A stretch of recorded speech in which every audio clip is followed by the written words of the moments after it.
Mula? Luwasa na? Wasa na? Ginawa na? Ginawa na? Puro maghilantan.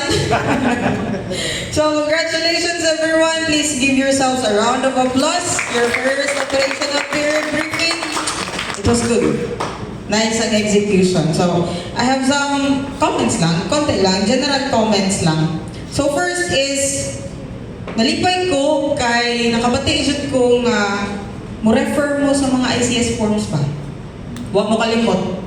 So, that was a good point. Next is, nalang ko yung gamay nga sa positions and titles. Kaya nakabati ko ganina Operational Chief, Planning Chief, Logistic Chief, Safety, Safety Fire, yun?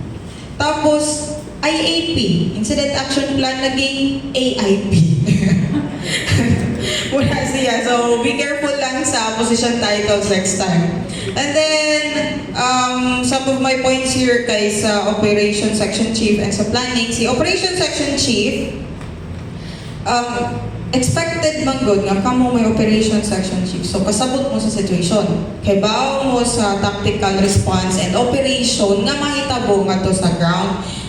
Pero nakoy nabatian ganin na nagamit map, pero na-istorya ninyo is Team Alpha. Team Alpha. Kasi lagi ko ng Team Alpha. Division Alpha, di ba? Tapos, napoy nag-istorya Division 1. Division 1. So, please be careful na kay kamo may Operation Section Chief.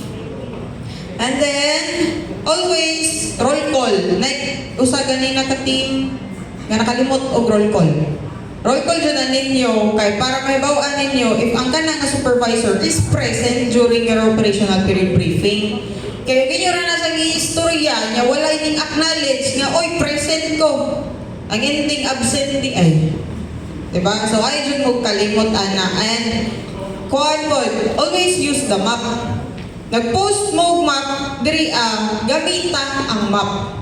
Dili lang na pag-display ang map. So, gamita. And then, sa planning section chief, nalipay sad ko, kay wa dyan nakalimot og ingon og turn on your communication. Kaya usually, first di ba, i-off. And then, sa mga previous na mga trainings, makalimot man sila pa-on balik sa last. So, okay ko ato. And then, ayaw mo kalimot sa next operational period briefing na schedule. Ang time, dapat naka-specify yun ang time and venue. Yes. And lastly, still last na ako, diri ari.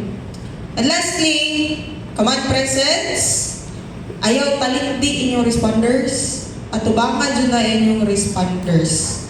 So I think that's all. Siguro ako ang mo specify na sa tanan-tanan kay si Sir JMS na. So again, congratulations everyone.